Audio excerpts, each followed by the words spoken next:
TYTSports here. Manchester United seem to be picking up some amount of form. They go through with a victory 2-1 over Everton, and we have the great True GEORDIE bringing us here. 50,000 subscribers he's reached. Congratulations for that. And he's been kind enough to join us here on TYTSports to discuss Louis Van Gaal, Wayne Rooney being suspended, everything that encompasses a Manchester United game, as we said. And they win 2-1 against Everton. What did you think of the performance? Well, thanks very much for having us on, mate. And I've got to say, Manchester United, for me, I predicted them to finish in the top four. As soon as Louis Van Gaal turned up, he's too tactically sound for him to be found out by so many of these bang average managers we've got in the Premier League. Now, that being said, he did have a lot of rebuilding to do, and he didn't do what some managers have done, but for me, what Brendan Rodgers did, what obviously Spurs have done, which is go out and buy a load of 7 to 8 out of 10 players. He went out and he got world-class talent in Angel Di Maria, Radamel Falcao. You're talking serious talent there, and it's paying off. When they go forward, Man United didn't look like they had a clue at the start of the season. But you buy a player like Angel Di Maria, he's going to open games up like a hot knife through butter. And to be fair, I don't think Everton were helped. I mean, obviously they didn't have Seamus Coleman, who for me is one of the best right backs in the Premier League, and also Morillas on the right hand side. Going forward and defensively, they really struggled. Lukaku just didn't get a lot of service, and Manchester United, for the most part, dominated this game. I don't know, what do you think, mate? Yeah, I think they dominated it. I never thought that it was in doubt, to be honest, on watching them.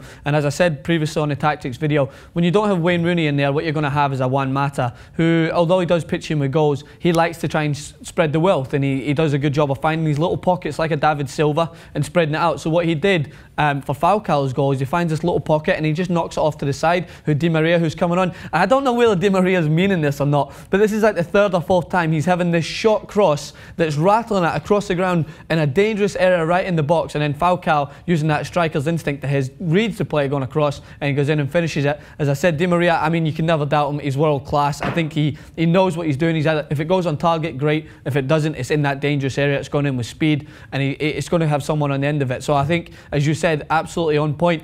Manchester United bring in players like this, and even though they might be a shit show at the back and all over the place, when they're going forward, they're going to be furious, they're going to be aggressive, they're going to have that mentality that, like, you might have 5 of the best players in the world, they might not gel, but they're going to have individual talent no matter what. I mean, when you've got Falcao and Di Maria and Van Persie in that area, then there's going to be goals coming from somewhere. It's just whether you can contain it at the back. But I thought they looked a little more sound than they have done before. Well, ironically, McNair seems to be the only one who's got a clue when it comes to defending. Rojo is going missing constantly. They've paid quite a bit of money. He's a World Cup finalist. You've got McNair, who seems to have an old head on young shoulders. Raphael, I've got to give credit to. He seemed to be a bit sort of all over the shop at times last season, the season before, but he really looked like he knew exactly what he was doing. And obviously, just before the Falcao goal, Tim Howard clears out to him around about the halfway line, and everyone's urging him to shoot. And instead of losing his head and being like a young kid, you could tell he's matured a bit, and he just took his time, played the ball back into the danger area, and because of that, the goal came eventually.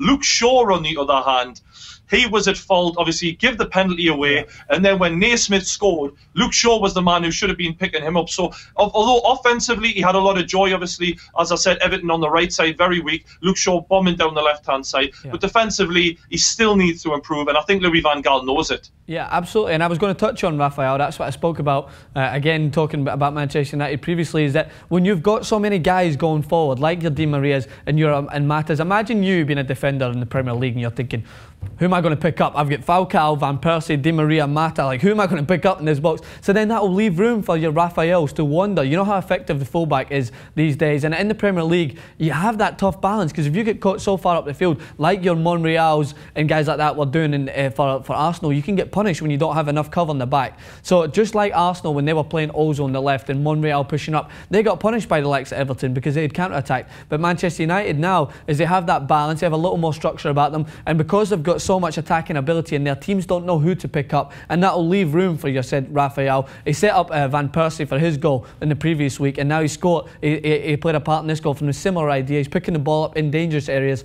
and as you said, he's got that sense of maturity about him, and he can find gaps in there to help play. So I think as long as Manchester United at home, they continue to score goals, I think they will win games. But as you said at the back, there's still going to be question marks. I thought Rojo done okay in the World Cup. I preferred him out in the left back. I thought he'd done a better job. I don't think he's an out-and-out centre-back. But you're thinking Van Gaal's sitting there in his office, and I'm thinking, am I going to play Johnny Evans again in there with this young lad McNair? You're thinking, that's just suicidal. I mean, you said yourself on your FIFA team, I remember watching a video and you're like, I get stuck with Johnny Evans. He was the best I had. Put him in there. I think that's what Van Gaal was thinking. He's just thinking, Rojo, I've got a bit of like Rojo in there who I just signed, or am I going to play Johnny Evans? It's got to be Rojo every day. Yeah, definitely, mate. I think Raphael's definitely going to my dream team with the way that lad's been assisting and getting forward.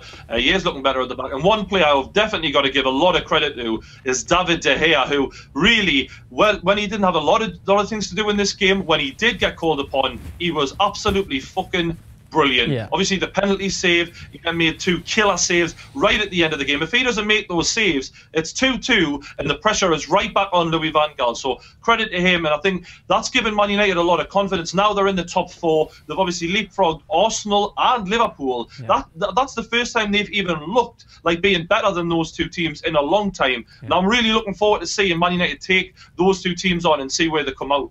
Yeah, absolutely. And I think, as you said about David De Gea, imagine stepping into that role and you've just got guys like Edwin van der Sar and like Peter Schmeichel. Manchester United have always had that, the leader from the goalkeeper, and it's hard. David De Gea, Fabian Barthez in there as well. Yeah, Fabian Barthez started similar to De Gea, because Fabian Barthez, although he was a character, he had some woeful errors, as you remember, through the times. And that's, I think David De Gea had the choice, that path to kind of go into Fabian Barthez and be an okay goalkeeper, but have those unreal mistakes. Or you had the Edwin van der Sar, who would make a mistake now again, but so crucial, so strong at the back. And I think, as you said, I remember I watched one of your videos before, and you said that David De Gea, he gets a lot of stick, but when he steps up, man, he steps up. Yeah, I've been really impressed with him, mate. He's actually transformed himself from a Fabian Barthez, and now he's starting to look like more like a Van der Sar. Yeah. So credit where that's due to the lad. I think he's been one of Manchester United's most improved players in the last 2 seasons. Yeah, absolutely. So thanks again, Brian Davis, aka the True Geordie, joining us here.